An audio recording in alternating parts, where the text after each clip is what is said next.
ಎಲ್ಲರಿಗೂ ನಮಸ್ತೆ. ನಾವಿವಾಗ ಮೇಲ್ಕೋಟೆಯಲ್ಲಿರುವಂತಹ ಯೋಗ ನರಸಿಂಹಸ್ವಾಮಿ ದೇವಸ್ಥಾನದಲ್ಲಿದ್ದೀವಿ. ಅಷ್ಟು ಬಾಗಿಲು ಹಾಕ್ತಾಯಿದ್ರು, ರಿಕ್ವೆಸ್ಟ್ ಮಾಡ್ಕೊಂಡ್ವಿ. ಸೊ ಹಾಗಾಗಿ ಬಿಟ್ಕೊಟ್ರು. ಹೋಗಿ ದರ್ಶನ ಮುಗಿಸ್ಕೊಂಡು ನಾವು ದೇವಸ್ಥಾನದಿಂದ ಬೆಟ್ಟದ ಮೇಲಿಂದ ಕೆಳಗಡೆ ವ್ಯೂಸ್ ಹೇಗಿದೆ ಅಂತ ನೋಡಿದ್ವಿ. ಅಲ್ಲಿ ಬೆಟ್ಟದ ಮೇಲಿಂದ ವ್ಯೂಸ್ ಎಲ್ಲ ನೋಡ್ಕೊಂಡ್ವಿ. ನೋಡಿ ಅಲ್ಲಿ ಕಾಣ್ತಿರೋದು ತಣ್ಣೂರು ಕೆರೆ.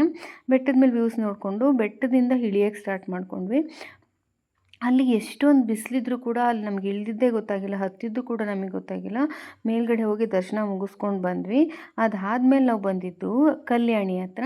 ಕಲ್ಯಾಣಿ ಹತ್ರ ಬಂದು ಒಂದು 10 ನಿಮಿಷ ಕೂತ್ಕೊಂಡು ಅಲ್ಲಿ ನೀರಲ್ಲೆಲ್ಲ ಸ್ವಲ್ಪ ಆಟ ಆಡಿದ್ವಿ. ಅದಾದಮೇಲೆ ನಾವು ಅಲ್ಲಿ ತೆಪ್ಪ ರೆಡಿ ಮಾಡಿಟ್ಟಿದ್ರು. ಏನಕ್ಕೆ ಅಂತ ಕೇಳಿದ್ವಿ. ಇಲ್ಲಿ ನಾಳೆ ವೈರಮುಡಿ ಇದೆ, ಸೊ ಹಾಗಾಗಿ ದೇವ್ರನ್ನ ಇದರಲ್ಲಿ ಕೂರಿಸ್ಕೊಂಡು ತೆಪ್ಪದಲ್ಲಿ ಬಿಡ್ತಾರೆ ಕಲ್ಯಾಣಿ ಮೇಲೆ ಅಂತ ಅಂದರು. ಸೊ ಅದನ್ನೆಲ್ಲ ನೋಡಿಕೊಂಡು ನೋಡಿದ್ದೆ ಕಲ್ಯಾಣಿ ಮೇಲೆ ಬಿಟ್ಟರೆ ಈ ಥರ ಕಾಣಿಸುತ್ತೆ. ನಾವು ಅಲ್ಲಿಂದ ಹೊರಟಿದ್ದೆ ಶ್ರೀರಂಗಪಟ್ಟಣದ ಕಡೆ. ನನ್ನ ವಿಡಿಯೋ ಇಷ್ಟ ಆಗಿದೆ ಪ್ಲೀಸ್ ಲೈಕ್ ಮಾಡಿ, ಶೇರ್ ಮಾಡಿ, ಸಬ್ಸ್ಕ್ರೈಬ್ ಮಾಡಿ. Thank you.